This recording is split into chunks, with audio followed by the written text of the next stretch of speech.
The credibility of Avril Lavigne has pretty much always been questioned. Marketed as a real girl next door alternative to hyper dolled up dance pop acts, people questioned just how real it all was. Not only was Avril the girl next door, but she also wrote all of her songs unlike her peers. At least that's what the public was told. Was it all real, or just an illusion? The truth would seem to be slightly complicated, as Avril began losing grip on her well-marketed image, and some of the public let go of the Avril that was first introduced to them. Teen pop acts are generally met with skepticism when it comes to their creative process. Add to the fact that she was a young woman, and it can be even easier for people to discredit her involvement in her own work.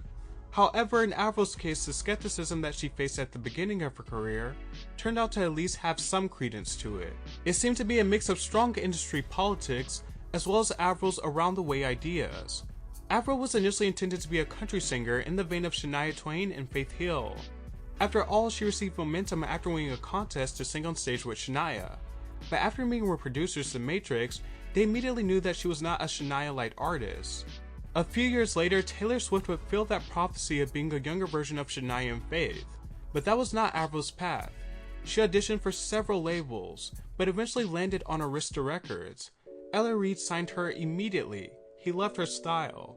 Lavigne meandered on the label a bit, wanting to go in a darker rock direction with songs like Losing Grip and Unwanted, songs that she made with Cliff Magnus.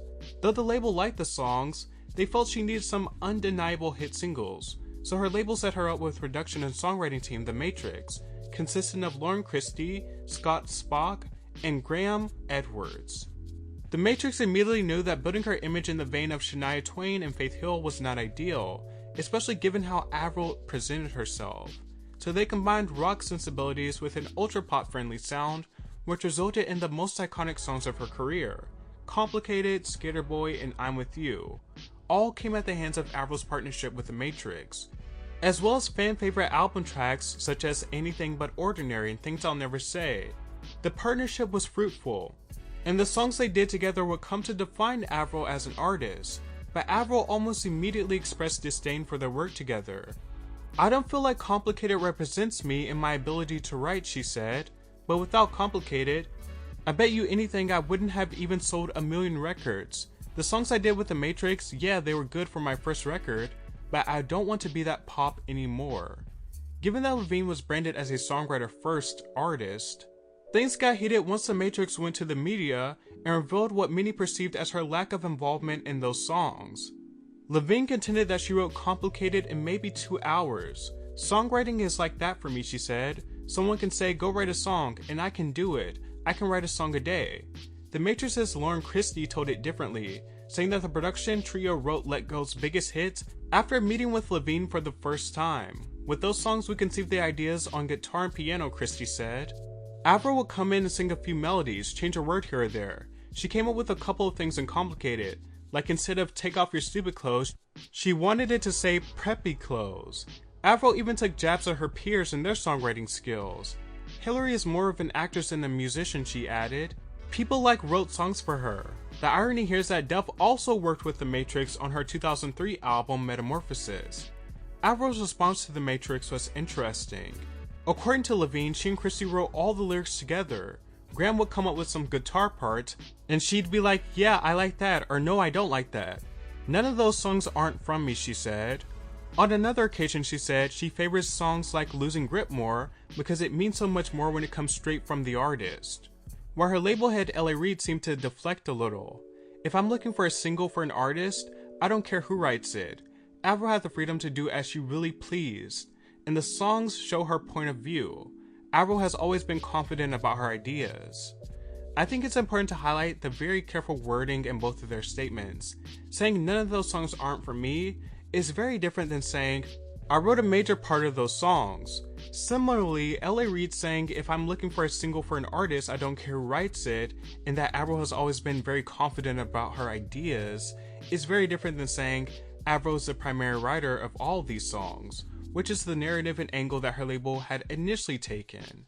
The Matrix and Avril Lavigne ultimately never worked together again, and I'd go as far to say that Avril never recaptured the magic that they had on her first album together. On her follow-up album Under My Skin, an album where Avril took further control over songwriting and the music, and went in a darker direction, there are some strong hooks on the record overall, but some of the lyrical blunders are far more obvious. On Let Go, there's a youthful tone to many of the lyrics, but they are precise and generally follow up to the story or tone in the song. On Under My Skin, there are a lot of redundant lyrics, like on the chorus of Nobody's Home, which simply says she wants to go home, but nobody's home. Or on My Happy Ending, which has a killer chorus, but shoddy verses. Let's talk this over, it's not like we're dead. Was it something I did? Was it something you said? Don't leave me hanging in a city so dead. Or on How Does It Feel, where she says, but suddenly, I am small and the world is big. All around me is fast moving, surrounded by so many things. These lyrics just pale in comparison to the youthful but more thorough lyrics of songs like Complicated, I'm With You, and Skater Boy, the latter which tells a cohesive story. Similarly, I would say The Matrix never recaptured the magic they had with Avril, though they certainly tried, penning songs like So Yesterday by Hilary Duff, Why Can't I by Liz Phair, and Shadow by Britney Spears.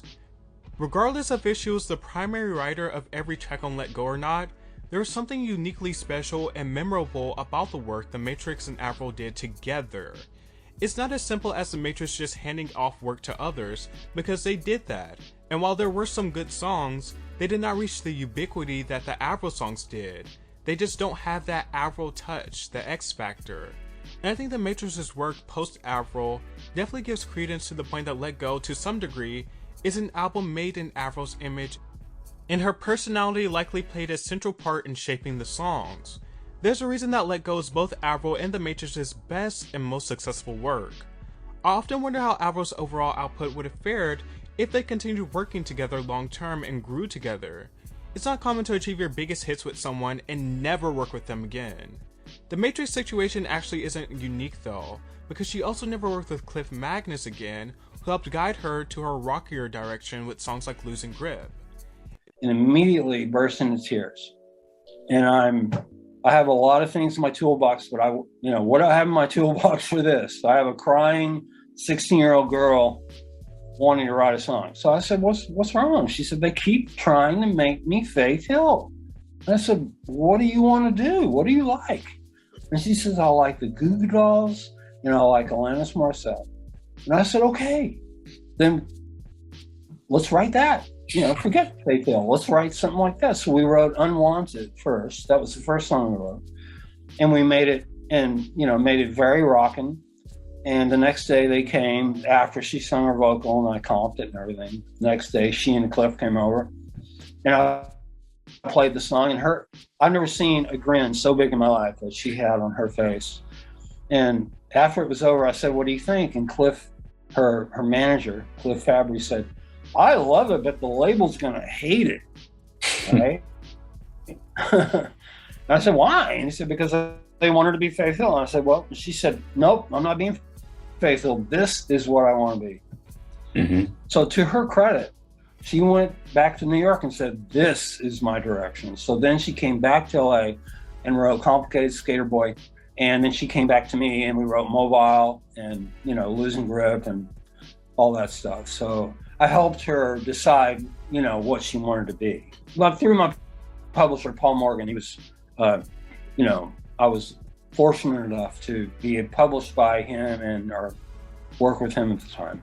It's interesting that since Let Go and Under My Skin, as well as The Best Damn Thing, Avril has existed within the same sphere, pedaling between ultra pop songs like Girlfriend and candy rock songs like Here's to Never Growing Up, a song title that would somewhat define her career, whether it be because of conspiracies that try to keep her young, her ageless look, or constant self-same and self-referential musical output.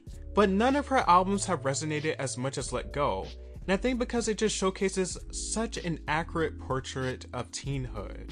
Not only is it Avril's most influential record, but it offered a real sense of presence and authenticity to its emotions, and the lack of that would make some of Avril's later works seem redundant and forced at best. While all signs point to there being heavy involvement from others in the songwriting and overall development process of Let Go, I think everyone involved in Let Go, including Avril, played an essential part in making it what it is.